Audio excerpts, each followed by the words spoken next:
Salut, aujourd'hui on se retrouve pour un random team sur Soul Silver. Et voilà. Oh putain. Voilà la team qu'on va se taper. On récupère l'œuf qui, vous en doutez, ne servira strictement à rien. Il y a un rebelle qui veut se friter mais on le bat facilement. Il a fait tomber son livre. Le livre c'était Journal d'un prisonnier donc j'ai aucun doute sur l'identité du coupable. Célesta nous apprend à capturer, heureusement qu'elle était là. On bat l'ancien de la tour assez facilement. Hector tout aussi facile même s'il spamme les atterrissages. La team Rocket du puits. Thunderbolt le foudroie sans mauvais jeu de mots.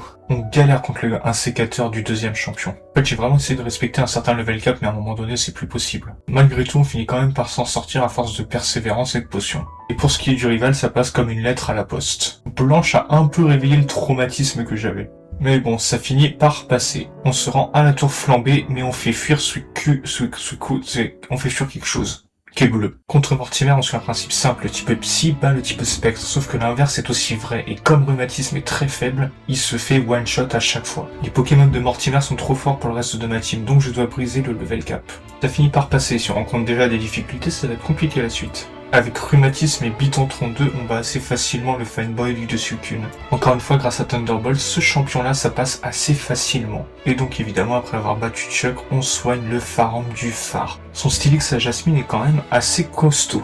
Mais grâce à Lang et son surf, ça finit par passer. On calme Lambda. Peter calme la mère de Sarkozy et son garde du corps. Et on calme les électrodes parce qu'il fallait bien que je sois utile un petit peu. Contre le 7ème champion, on a vraiment galéré. Parce que notre Raichu, qui était notre arme la plus efficace contre le 7ème champion, était sensible à séisme du cochignon. Donc on était obligé de jouer avec les autres Pokémon qui étaient assez faibles. Malgré tout, ça finit par passer. La Team Rocket fait encore des siennes, je vous passe les détails, c'était assez facile de les passer. Ensuite on affronte Sandra, ça avance quand même assez vite la quête des badges. Mais bon, je vais pas rigoler très longtemps parce que son Draco est vraiment très fort. Et une fois qu'on arrive à passer son Draco, on est obligé d'affronter son Hippo-Roi. Là je vous le dis, on est vraiment obligé de chier en pleine phase du concept de level cap. Du coup on finit par la passer, mais en plus elle rage quoi. Du coup on va au temple et on résout le quiz du petit vieux. Les danseuses m'avaient assez traumatisé à l'époque, mais là j'ai trouvé que c'était passé assez facilement.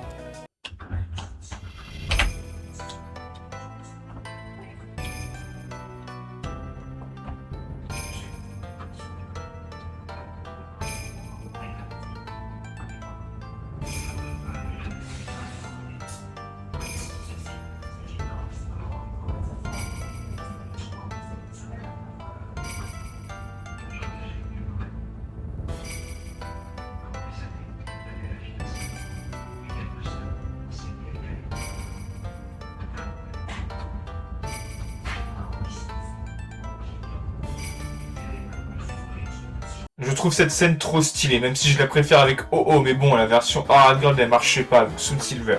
Évidemment, interdiction de jouer avec Lugia, hein. À moins que ce soit Lugia, un truc bleu, encore une fois.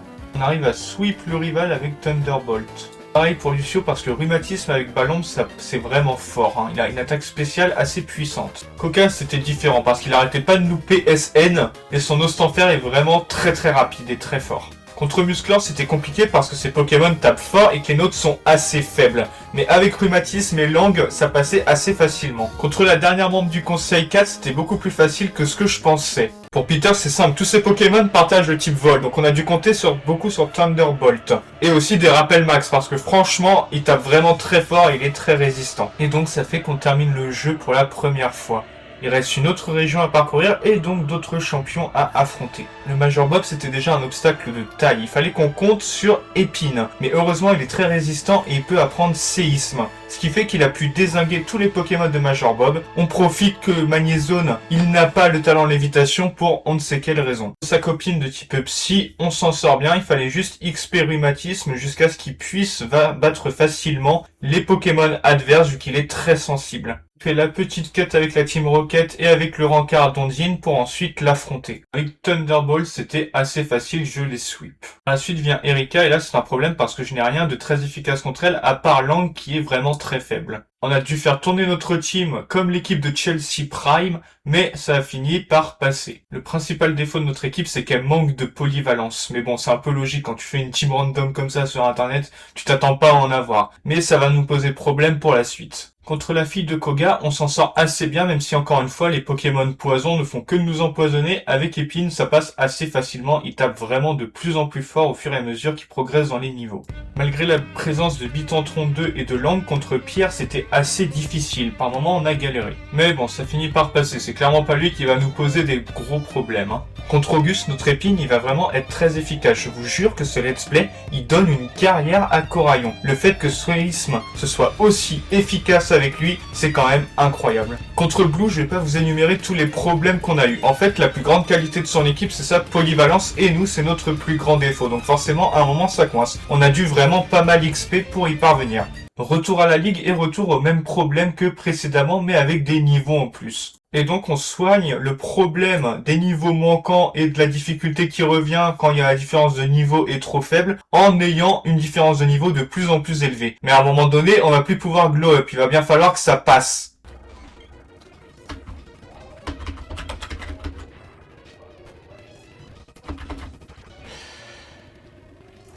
Ouais. Contre Peter, on rencontre des problèmes. En fait, toute sa team, c'est des monstres. Dratak, c'est difficile à passer. Draculos, c'est difficile à passer. Karchakrog, c'est difficile à passer. Il va vraiment falloir qu'on arrive à ruser.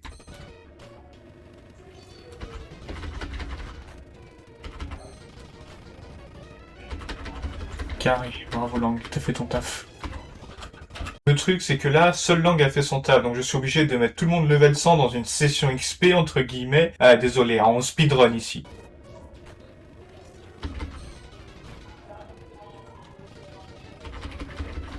Carré. Oh, on a passé le pire obstacle. Karchakrog. De mort. Donc on a passé Karchakrog qui était le pire obstacle. C'est un peu comme quand tu manges beaucoup, que t'as très envie d'aller aux toilettes, que tu vas aux toilettes et qu'une fois sur le trône, bon, je vais peut-être m'arrêter là hein, quand même, mais vous voyez où je veux en venir. Et donc voilà, on a réussi à faire le défi, c'est terminé, on a vaincu. Ah putain, oui, je sais ce que j'ai à faire, je sais ce que je dois faire, je dois affronter Red, oui, je le sais, je vais le faire. En vrai, ce qui est bien, c'est que contrairement à ce qu'on pense avec Red, c'est simple, hein. Il y a un truc qui est simple à comprendre, c'est que si Épine n'arrive pas à tuer le Pikachu avec séisme, c'est cuit.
Et c'est donc ainsi que j'ai réussi à battre Herb Gold et Soul Silver avec une team random faite sur internet. Comme quoi tout est possible dans la vie.